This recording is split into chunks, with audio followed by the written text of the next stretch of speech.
ഈശോ മിശിഹായെ സ്തുതിയായിരിക്കട്ടെ. ഈശോയിൽ പ്രിയപ്പെട്ടവരെ, ഒരു പ്രത്യേക വിഷയം നിങ്ങളുമായിട്ട് പങ്കുവെക്കാൻ വേണ്ടിയാണ് ഈ വീഡിയോ ചെയ്യുന്നത്.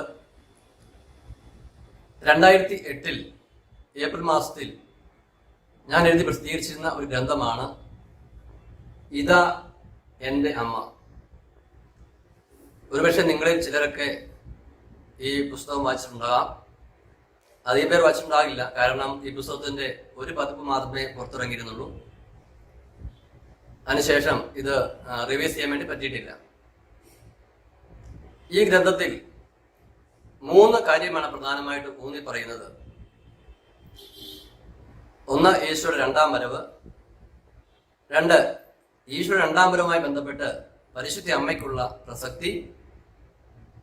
3, സ്വകാര്യ വെളിപാടുകൾക്കുള്ള പ്രസക്തി. ഈ 3 കാര്യങ്ങളാണ് ഈ ഗ്രന്ഥത്തിൽ പ്രധാനമായിട്ടും ചർച്ച ചെയ്യുന്നത്. തിരുസഭയിൽ ഈ കാലഘട്ടങ്ങളിൽ കണ്ടുവരുന്ന ചില തെറ്റായ പ്രബോധനങ്ങൾ ഈ 3 വിഷയങ്ങളുമായിട്ട് ഏറെ ബന്ധപ്പെട്ടാണ് ഇരിക്കുന്നത് എന്നത് ഇപ്പോൾ നമ്മൾ പങ്കുവയ്ക്കാൻ പോകുന്ന വിഷയത്തിന്റെ പ്രസക്തി വർദ്ധിപ്പിക്കുകയാണ്. മാത്രവുമല്ല, ഇപ്പോൾ നടന്നുകൊണ്ടിരിക്കുന്ന ചില പാഷാണ്ഡതകൾ എന്ന് തന്നെ പറയുന്നതാണ് ശരിയെന്ന് തോന്നുന്നു. ആ തെറ്റുകൾ പഠിപ്പിക്കുന്നവര് ഞാൻ എഴുതിയ ഈ ഗ്രന്ഥത്തെയും അവരുടെ പഠനങ്ങൾ സാധൂകരിക്കാൻ വേണ്ടി ഉപയോഗിക്കുന്നുവെന്ന് അടുത്തയിടെ ഞാൻ അറിയുകയുണ്ടായി. അതുകൊണ്ട് തന്നെ ഇപ്രകാരം ഒരു സന്ദേശം നൽകേണ്ടത് വളരെ ആവശ്യമാണെന്ന് എനിക്ക് തോന്നുകയാണ്. അല്ലെ, കത്തോലിക്കാ വിശ്വാസത്തിൽ നിന്ന് വ്യതിചലിച്ച് തെറ്റായ പ്രബോധനങ്ങൾ അവതരിപ്പിക്കുന്ന ഒരു ഗ്രൂപ്പാണ് ഈ പുസ്തകം ഇപ്പോൾ തങ്ങളുടെ പഠനങ്ങൾ സാധൂകരിക്കാൻ വേണ്ടി അവർ ഉപയോഗിക്കുന്ന പുസ്തകങ്ങൾ ലിസ്റ്റിൽ ഉൾപ്പെടുത്തിയിരിക്കുന്നത്, ഈ ഗ്രന്ഥത്തിൽ ഉൾപ്പെടുത്തിയിരിക്കുന്നത് എനിക്ക് മനസ്സിലായത്. അതുകൊണ്ട് തന്നെ കത്തോലിക്കാ സഭാ വിശ്വാസത്തോട് പരിപൂർണമായി അവസാനത്തെ കോമാവരെ വിശ്വസ്തത പുലർത്താൻ ആഗ്രഹിക്കുന്ന ഒരു വ്യക്തി എന്ന നിലയിൽ ആ ഗ്രൂപ്പിനോടുള്ള വലിയ വിയോജിപ്പും കത്തോലിക്ക വിശ്വാസത്തിലുള്ള ആ വിശ്വസ്തതയും ഏറ്റുപറയാൻ വേണ്ടി ഇപ്രകാരം ഒരു സന്ദേശം നൽകേണ്ടത് ആവശ്യമാണെന്ന് എനിക്ക് തോന്നി. പ്രിയമുള്ളവരെ, മുൻപ് സൂചിപ്പിച്ച 3 കാര്യങ്ങൾ: 1, ഈശോയുടെ 2ാം വരവ്. 2, പരിശുദ്ധ കന്യകാമറിയത്തിന്റെ 2ാം വരവിൽ ഉള്ള പ്രസക്തി. 3, സ്വകാര്യ വെളിപാടുകൾക്ക് സഭയിലുള്ള പ്രസക്തി. ഈ 3 കാര്യങ്ങൾ ഈ കാലഘട്ടങ്ങൾ വളരെ പ്രധാനപ്പെട്ടതാണ്. കാരണം ഇതുമായി ബന്ധപ്പെട്ട് മുമ്പ് സൂചിപ്പിച്ചതുപോലെ ഒത്തിരിയേറെ തെറ്റായ പഠനങ്ങൾ പ്രചരിച്ചുകൊണ്ടിരിക്കുന്നു. പല വ്യക്തികളും ഈ തെറ്റായ പഠനങ്ങളിൽ വീണുകൊണ്ടിരിക്കുന്നു. വിശുദ്ധ ലൂയിസ് മോൺഫോർട്ട് പറഞ്ഞ ഒരു കാര്യം ഞാൻ ഓർമ്മിക്കുകയാണ്. അദ്ദേഹം ഒരിക്കൽ പറഞ്ഞു, സാത്താൻ ആത്മാക്കളെ തെറ്റിൽ വീഴിക്കാൻ ആഗ്രഹിക്കുമ്പോൾ ചെറിയ ചെറിയ കാര്യങ്ങളിൽ അവൻ വീഴ്ത്താൻ ശ്രമിക്കുകയില്ല, വലിയ വലിയ കാര്യങ്ങളെ വീഴ്ത്താൻ ശ്രമിക്കുകയുള്ളൂ. അത് ഉദാഹരണം പറയുകയാണ്. ഇപ്പം നമ്മുടെ നാട്ടിലെ ആ ഒരു കറൻസി വെച്ച് പറയുകയാണെങ്കിൽ, കള്ളനോട്ടടിക്കുന്ന ഒരു വ്യക്തി കള്ളനോട്ടടിക്കുമ്പോൾ ഒരിക്കലും 20 രൂപയിലോ 10 രൂപയിലോ കള്ളനോട്ടടിക്കുകയില്ല, കാരണം അയാൾക്ക് ലാഭമില്ല. കള്ളനോട്ടടിക്കുമ്പോൾ 2000 രൂപയിലും 500 രൂപയിലുമേ കള്ളനോട്ടടിക്കുകയുള്ളൂ. അതാണ് അയാൾക്ക് ലാഭം. എന്ന് പറഞ്ഞതുപോലെ സാത്താൻ ആത്മാക്കളെ വീഴ്ത്താൻ ശ്രമിക്കുമ്പോൾ അവൻ വ്യാജം പ്രവർത്തിക്കാൻ അല്ലെങ്കിൽ വ്യാജം അവതരിപ്പിക്കുമ്പോൾ അവൻ കത്തോലിക്കാ സഭയിലെ 2000-ലും 500-ലുമാണ് പലപ്പോഴും അത് ചെയ്യുക. ഇവിടെ അദ്ദേഹം പറയുകയാണ്, ദിവ്യകാരുണ്യ ഭക്തിയിലും പരിശുദ്ധ കന്യകാമറിയത്തോടുള്ള ഭക്തിയിലുമാണ് സാത്താൻ വ്യാജം ചെയ്യുക.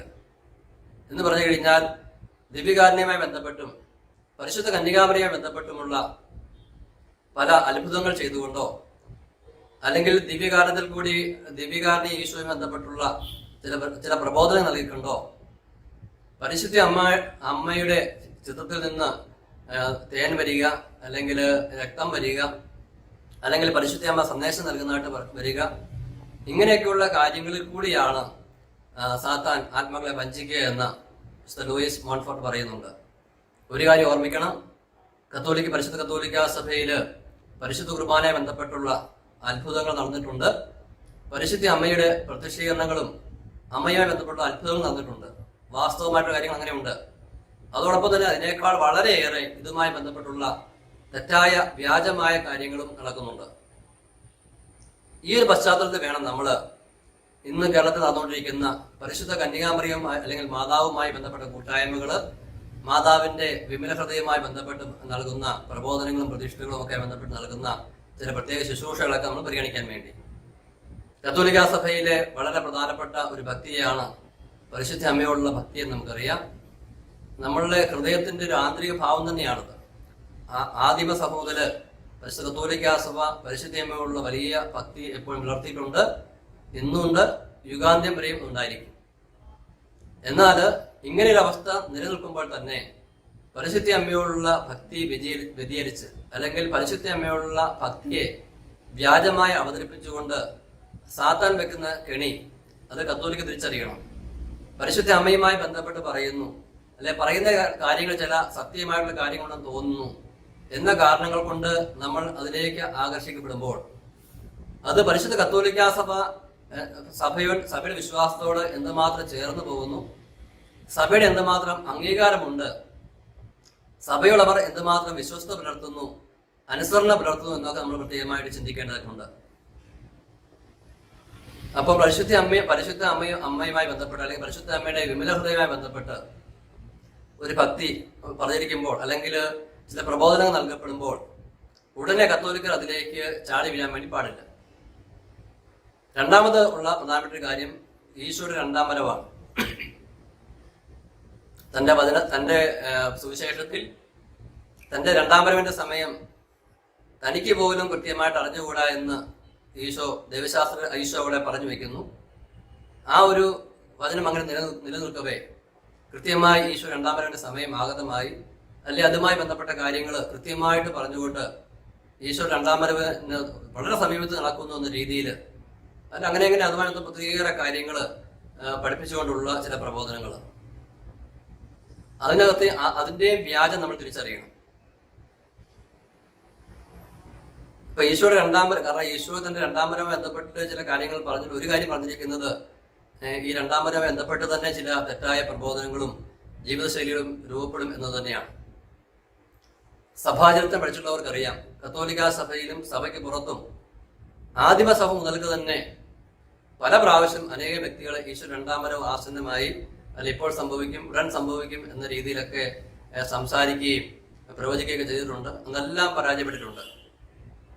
അതുകൊണ്ട് ഈശോയുടെ കാലത്തിന്റെ അടയാളങ്ങൾ എന്ന് പറഞ്ഞുകൊണ്ട് ഈശോയുടെ രണ്ടാം വരവ് ഉടനെ സംഭവിക്കും എന്ന രീതിയിലുള്ള പല, പ്രത്യേകിച്ച് നമ്മളുടെ ചുറ്റുപാട് നടക്കുന്ന പല സംഭവവികാസങ്ങളൊക്കെ എടുത്തു കാണിച്ചുകൊണ്ട് ഇത് കൃത്യമായിട്ട് നോക്കുക, ഇത് രണ്ടാം വരവിന്റെ ഇത് അടയാളമാണെന്നൊക്കെ പറഞ്ഞ് കാലത്തിന്റെ അടയാളങ്ങളാണെന്ന് പറഞ്ഞുകൊണ്ട് അവതരിപ്പിക്കുമ്പോൾ അവിടെയും മുമ്പ് പറഞ്ഞതുപോലെ ഈശോയ്ക്ക് പോലും അറിയില്ല എന്ന ഈശോ പറഞ്ഞു വച്ചിരിക്കുന്ന ആ വചനത്തെ വളരെ വളരെ ലാഘവത്വത്തോടെ കൈകാര്യം ചെയ്യുന്ന നിലപാടുകൾ, അതിലെയും വ്യാജം നമ്മൾ തിരിച്ചറിയണം. പ്രിയമുള്ളവരെ, നമ്മൾ കത്തോലിക്ക വിശ്വാസികളായിരിക്കുമ്പോൾ കത്തോലിക്കാ സഭയുടെ പ്രബോധനം നമ്മൾ ഈ കാര്യത്തിൽ ശ്രദ്ധിക്കണം. കത്തോലിക്കാ സഭയുടെ മതബോധന ഗ്രന്ഥ നമ്പർ 673, 674 ഖണ്ഡികൾ ശ്രദ്ധിച്ചാൽ ശരിക്കും അത് മനസ്സിലാവും. കാരണം ഈശോ സുവിശേഷത്തിൽ പറഞ്ഞു വെച്ചിരിക്കുന്ന ചില കാര്യങ്ങൾ ഇനിയും പൂർത്തിയാകാതിരിക്കുന്നതേ ഉള്ളൂ. ഉദാഹരണത്തിന് ഇസ്രായേലിന്റെ മനസാന്തരം, യഹൂദമതം യേശുക്രിസ്തുവിനെ രക്ഷകനായിട്ടുള്ള അംഗീകരണം, പിന്നെ രാജ്യത്തെ സുവിശേഷം ലോകമെങ്ങും എത്തിച്ചേരുക എന്നുള്ള കാര്യങ്ങളൊക്കെ, അങ്ങനെ പ്രധാനപ്പെട്ട ചില കാര്യങ്ങൾ സംഭവിക്കാതിരിക്കുന്നതേ ഉള്ളൂ. അങ്ങനെ ഇരിക്കെ അടുത്ത ദിവസം അല്ലെങ്കിൽ വരുന്ന മാസം പിറ്റേ വർഷം ഈശോ രണ്ടാമത് വരുമെന്ന രീതിയിലേക്കുള്ള ആ പ്രചരണം അത് അടിസ്ഥാനരഹിതമാണ്. അങ്ങനെ ഈശോ രണ്ടാം വരവ് ഉടനെ ഉണ്ട് എന്ന രീതിയിൽ പ്രബോധിപ്പിച്ചുകൊണ്ട് എന്നിട്ട് മാതാവിനെ കൂട്ടുപിടിച്ച് അല്ലെ മാതാവിന്റെ വിമലഹൃദയ പ്രതിഷ്ഠയുമായിട്ട് ബന്ധപ്പെടുത്തിയൊക്കെ പറയുന്നത് അത് തന്നെ കത്തോലിക്ക വിരുദ്ധമാണെന്ന് നമ്മൾ അറിയണം. നമ്മുടെ കേരളത്തിൽ തന്നെ ഇമ്മാനുവൽ എംപറർ എന്ന ഗ്രൂപ്പ് നമുക്കറിയാം, അവരിതുപോലെ തന്നെ ഈശോ രണ്ടാം വരവിനെ കുറിച്ച് ശക്തമായിട്ട് പറഞ്ഞു, അതിശക്തമായിട്ട് പറഞ്ഞു. എന്നിട്ട് മാതാവുമായി ബന്ധപ്പെടുത്തി അവസാനം വന്ന് മാതാവിന് കത്തോലിക്ക സഭ നൽകുന്ന സുവിശേഷം നൽകുന്നതിനേക്കാൾ ഉന്നതമായ സ്ഥാനം നൽകി അങ്ങനെ മാതാവിനെ സഭാവിശ്വാസത്തിന് വിരുദ്ധമായിട്ട് അവതരിപ്പിച്ച് തെറ്റിലകപ്പെട്ട കാര്യം നമുക്കറിയാം. ഇപ്പോൾ ഞാനിപ്പോൾ പറഞ്ഞ ഈ ഗ്രൂപ്പുകളും മാതാവിനെ അമിതവൽക്കരിച്ച് അവതരിപ്പിക്കുകയാണ്. പരിശുദ്ധ ത്രിത്വത്തിലെ ഒരു വ്യക്തിയെ പോലെയൊക്കെ മാതാവിനെ അവതരിപ്പിച്ച്, പ്രത്യേകിച്ച് ജ്ഞാനം, ദൈവത്തിന്റെ ജ്ഞാനം ഒരു വ്യക്തിയായിട്ട് അവതരിച്ചതാണ് പരിശുദ്ധ കന്യകാമറി എന്നൊക്കെ പറഞ്ഞുകൊണ്ട് അങ്ങനെ തെറ്റായ രീതിയിലുള്ള പഠനം നടത്തിക്കൊണ്ട് ഈ അനേക വിശ്വാസികൾക്ക് ഒരു ഇടർച്ച, ഉതപ്പുണ്ടായിക്കൊണ്ടിരിക്കുകയാണ്. പ്രിയപ്പെട്ട കത്തോലിക്ക വിശ്വാസികളെ, ഇത് കണ്ടു കഴിയുമ്പോൾ, പ്രത്യേകിച്ച് നേരത്തെ പറഞ്ഞതുപോലെ പരിശുദ്ധ അമ്മ കത്തോലിക്കാ സഭയിലെ പ്രധാനപ്പെട്ട വിശ്വാസ വിഷയമാണ്. ഈശോ രണ്ടാം വരവ് പ്രധാനപ്പെട്ട വിശ്വാസ വിഷയമാണ്. അപ്പൊ കത്തോലിക്കാ സഭ ഈ വിഷയങ്ങൾ പഠിപ്പിക്കുന്നതുകൊണ്ട് ഇതുമായി ബന്ധപ്പെട്ട ചില കാര്യങ്ങൾ കുറച്ച് തീക്ഷ്ണമായി, ചില പുറത്ത് നടന്നുകൊണ്ടിരിക്കുന്ന ചില സംഭവവികാസങ്ങൾ ബന്ധപ്പെടുത്തി ഇത് വ്യാഖ്യാനിച്ചു കഴിയുമ്പോൾ ഇത് സത്യമാണെന്ന് വിശ്വസിച്ച് അതിലേക്ക് വീണു പോകാതിരിക്കും പ്രത്യേകമായിട്ട് നമ്മൾ ശ്രദ്ധിക്കേണ്ടതായിട്ടുണ്ട്. കുറച്ചധികം പേര് ഒരുപക്ഷെ കരിസ്മാനി നവീകരണ മേഖലയൊക്കെ ബന്ധപ്പെട്ട പലരും ഇതുമായിട്ട് ഇപ്പോൾ ഇങ്ങനെ ഈ ഒരു വീഴ്ചയിലേക്ക് വന്നുകൊണ്ടിരിക്കുകയാണ്. തീർച്ചയായിട്ടും കത്തോലിക്ക സഭയെക്കുറിച്ചോ സഭാപ്രബോധനങ്ങളെക്കുറിച്ചോ നവീകരണ മേഖലയിൽ നിന്ന് ആഴമേറിയ പഠനങ്ങൾ ലഭിക്കാതിരുന്നത് ഈ കാര്യത്തിൽ ഈ വീഴ്ചയ്ക്ക് ഒരു വലിയ കാരണമാണെന്ന് ഏതാണ്ട് പറയാവുന്നതാണ്. ഇതുമായി ബന്ധപ്പെട്ട് മൂന്നാമത് പറയാവുന്നത് സ്വകാര്യ വെളിപാടുകളെ കുറിച്ചാണ്. കത്തോലിക്കാ സഭയിൽ രണ്ടു തരം വെളിപാടുകളുണ്ട്. പരസ്യ വെളിപാടും സ്വകാര്യ വെളിപാടും എന്നീ രണ്ട് വെളിപാടുകളുണ്ട്.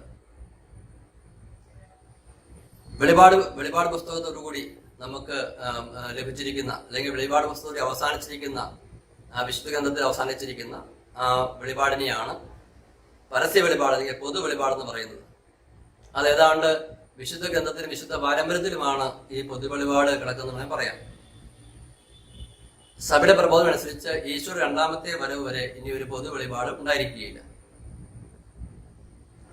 എന്നാൽ ഈ പൊതു വെളിപാടിനെ കാലാകാലങ്ങളിൽ കൂടുതൽ വ്യക്തമായി മനസ്സിലാക്കാൻ വേണ്ടി ചില സ്വകാര്യ വെളിപാടുകൾ സഭ അനുവദിക്കാറുണ്ട്, സഭയിൽ സംഭവിക്കാറുണ്ട്, അല്ലെങ്കിൽ ലോകത്തിൽ ദൈവം അങ്ങനെ അനുവദിക്കാറുണ്ട്. അതായത് പരസ്യ വെളിപാടിലെ ചില കാര്യങ്ങൾ ലോകത്തിന്റെ ചില പ്രത്യേക ഗതിയുമായി ബന്ധപ്പെട്ട്, അല്ലെങ്കിൽ ലോകത്തിന്റെ പോക്കുമായി ബന്ധപ്പെട്ട് ഈ പരസ്യ വെളിപാട് ഇപ്പോൾ മറന്നു പോകുമ്പോൾ, അതിലൊരു പുക വന്ന് വീണ് കൂടുതൽ വ്യക്തമല്ലാത്ത അവസ്ഥയിൽ, അല്ലെങ്കിൽ അത് കൂടുതൽ വ്യക്തമായി റിവീൽ ചെയ്യപ്പെടേണ്ട സാഹചര്യം വന്നു കഴിയുമ്പോൾ ദൈവം ചില സ്വകാര്യ വെളിപാടുകൾ അനുവദിക്കാറുണ്ട്. നമുക്കറിയാവുന്നതുപോലെ ഫാത്തിമ, ലൂർദ് അങ്ങനെയുള്ള സ്ഥലങ്ങളിലേക്ക് സ്വകാര്യ വെളിപാടുകൾ സഭ അംഗീകരിച്ചവയാണ്. എങ്കിലും സഭ പഠിപ്പിക്കുന്നത്, ഇങ്ങനെ സഭ അംഗീകരിച്ച ഈ സ്വകാര്യ വെളിപാടിലെ കാര്യങ്ങൾ പോലും കത്തോലിക്ക വിശ്വാസികൾ ആത്മരക്ഷയ്ക്ക് വേണ്ടി വിശ്വസിക്കണം നിർബന്ധമില്ല. വേണമെങ്കിൽ സ്വീകരിക്കാം, സ്വീകരിക്കാതിരിക്കാം, പക്ഷെ ഇതിനെ നിരാകരിക്കരുതെന്ന് മാത്രം. അതേസമയം തന്നെ ഇതുപോലെ ഈ സ്വകാര്യ വെളിപാടുകൾ എന്ന രീതിയിൽ മാതാവിന്റെ, ഈശോയുടെയും വിശുദ്ധരുടെയും ഒക്കെ ഒത്തിരിയേറെ ഈ വെളിപാടുമായി ബന്ധപ്പെട്ട കാര്യങ്ങൾ സഭയിൽ സംഭവിച്ചിട്ടുണ്ട്.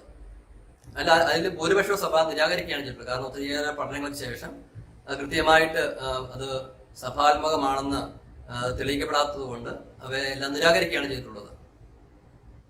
ഇപ്പോൾ ഒത്തിരി വിശ്വാസികളെ പലപ്പോഴും അവര് സ്വീകരിച്ചുകൊണ്ടിരിക്കുന്ന മരിയ വാർത്തത്തിന്റെ ദൈവമനുഷ്യന്റെ സ്നേഹഗീതം, വാസ്കാരീഡന്റെ ഈശോയുടെ യഥാർത്ഥ ജീവിതം, പിന്നെ എന്താണ് ഫാദർ സ്റ്റെഫാനോ ഗോപിയുടെ നമ്മുടെ ദിവ്യനാഥ വൈദ്യരോട് സംസാരിക്കുന്നു, പിന്നെ ഈ അടുത്ത കാലത്ത് ഒത്തിരിയേറെ പേര് കേൾക്കുന്ന ബുക്ക് ഓഫ് ട്രൂത്ത്, ഇതൊന്നും സഭ അംഗീകരിച്ച ഗ്രന്ഥങ്ങളല്ല. പ്രത്യേകിച്ച് അവസാനം പറഞ്ഞ പുസ്തകങ്ങളൊക്കെ ആണെങ്കിൽ തികച്ചും സഭാവിരുദ്ധമായ ഒരു ഗ്രന്ഥം കൂടിയാണ്. എന്നാൽ ഈ ഗ്രന്ഥങ്ങളൊക്കെ ഈശോയുടെയും മാതാവിന്റെയും ഒക്കെ സന്ദേശങ്ങൾ, അല്ലെ ഈശോയെ മാതാവ് സംസാരിക്കുന്ന രീതിയിലുള്ള കാര്യങ്ങൾ കാണപ്പെടുന്നത് കൊണ്ട് ഇവയെല്ലാം വളരെ വിശ്വാസയോഗ്യമായി, അല്ലെങ്കിൽ വിശുദ്ധ ബൈബിളിനെ പോലെയും സഭാ പ്രബോധനങ്ങളെ പോലെയും ഒക്കെ വിശ്വാസികൾ സ്വീകരിക്കുന്ന ഒരവസ്ഥ ഇപ്പോൾ സംജാതമായിരിക്കുകയാണ്. സഭ അംഗീകരിക്കാത്ത, കത്തോലിക്ക സഭ ഔദ്യോഗികമായി അംഗീകരിക്കാത്ത ഒരു സ്വകാര്യ വെളിപാടും വിശ്വാസികൾ സ്വീകരിക്കരുത്. അത് അതിനാൽ തന്നെ അവരെ കത്തോലിക്ക വിശ്വാസത്തിൽ വേർപെടുത്തും. കത്തോലിക്ക സഭ അംഗീകരിച്ച സ്വകാര്യ വെളിപാട് പോലും കത്തോലിക്ക വിശ്വാസികൾ സ്വീകരിക്കണം നിർബന്ധമില്ല, അത് നിരാകരിക്കാതിരുന്നാൽ മതി.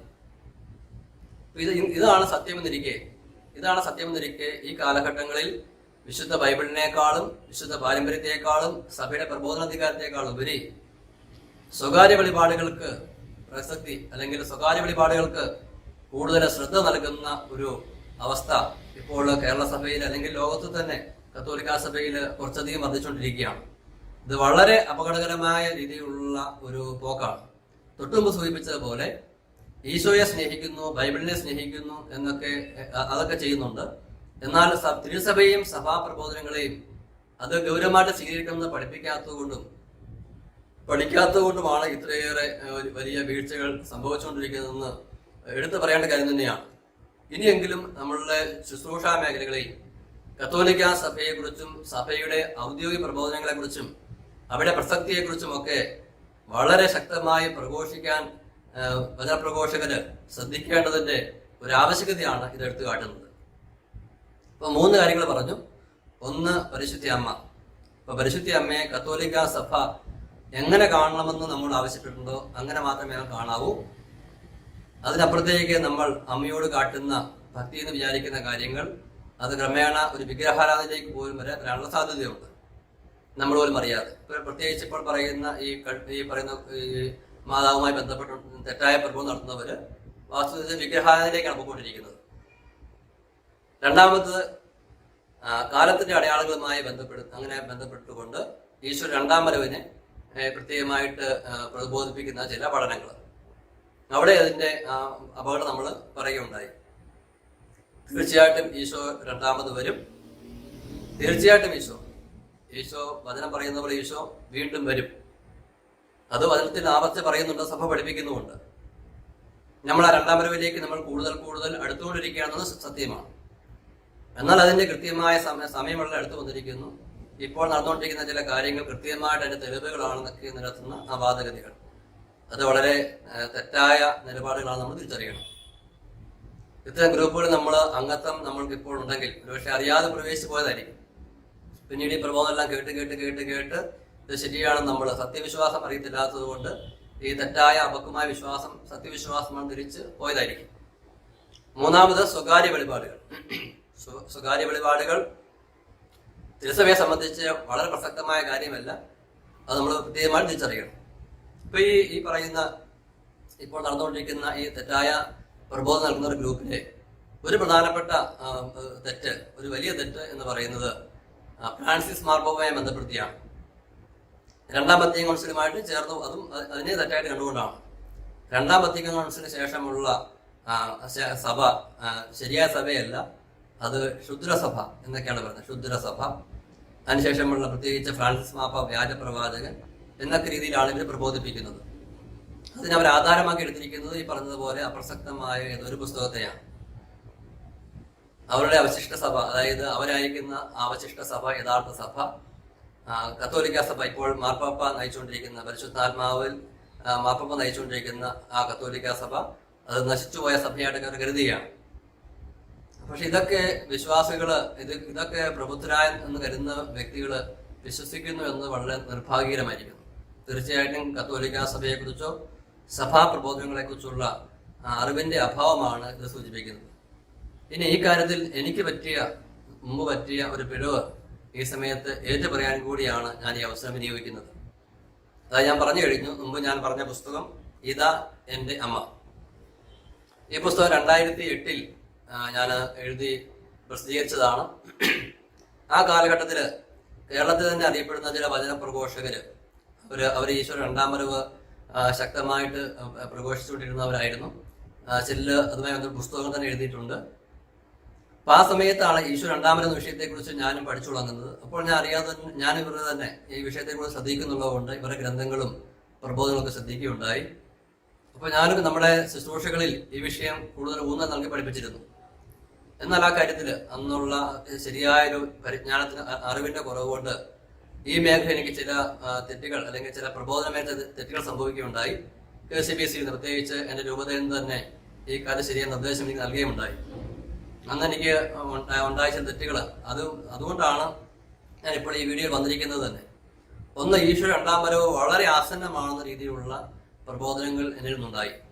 ആ പ്രബോധനം ഇപ്പോൾ പറഞ്ഞ ഈ പുസ്തകത്തിലും, അതായത് ഇതാ എൻ്റെ അമ്മ എന്ന ഗ്രന്ഥത്തിൽ ഞാൻ വന്നിട്ടുണ്ട്. അതായത് ഈശോ 2ാം വരവ് ഇപ്പൊ ഈ വിഘടിത ഗ്രൂപ്പുകാർ പറയുന്ന രീതിയിൽ പോലെ ആ രീതി അല്ലെങ്കിലും ഈശോ 2ാം വരവ് വളരെ ആസന്നമാണെന്ന രീതിയിലുള്ള ചില പ്രതിപാദനങ്ങൾ ഈ ഗ്രന്ഥത്തിൽ വന്നിട്ടുണ്ട്. അത് തെറ്റാണ് എന്നുള്ള കാര്യം എന്ന് പറഞ്ഞു കഴിഞ്ഞാൽ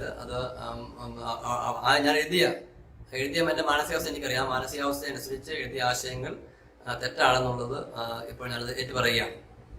മറ്റൊരു കാര്യം സ്വകാര്യ വെളിപാടിന്റെ പ്രസക്തി. കൃത്യമായ രീതിയിൽ സ്വകാര്യ വെളിപാടും പരസ്യ വെളിപാടും തമ്മിലുള്ള ബന്ധം വ്യത്യാസമൊക്കെ ഈ ഗ്രന്ഥത്തെ പരാമർശിക്കുന്നുണ്ടെങ്കിൽ തന്നെയും ചില സ്വകാര്യ വെളിപാടുകൾ, അതായത് ഈശോ രണ്ടാം വരവ് ആസന്നമാകാറായി എന്ന് സൂചിപ്പിക്കാൻ വേണ്ടി സഭ അംഗീകരിക്കാത്ത ചില സ്വകാര്യ വെളിപാടുകൾ ഇതിനകത്ത് കോട്ട് ചെയ്യുന്നുണ്ട്. അതും ഇതിൽ വന്നൊരു വീഴ്ചയായിട്ട് ഞാൻ ഏറ്റുപറയുകയാണ്. അതായത് സ്വകാര്യ വെളിപാടിനെ സഭ അംഗീകരിക്കാത്ത സ്വകാര്യ വെളിപാടിനെ നമ്മൾ സ്വീകരിക്കാൻ പാടില്ല, അതിന് നമുക്ക് കടമയില്ല എന്നിരിക്കെ അങ്ങനെയുള്ള ചില വെളിപാടുകളെ ഇതിനകത്ത് ഞാൻ കോട്ട് ചെയ്തിട്ടുണ്ട് എന്നുള്ളതും വന്നൊരു വീഴ്ചയായിട്ട് ഏറ്റുപറയുകയാണ്.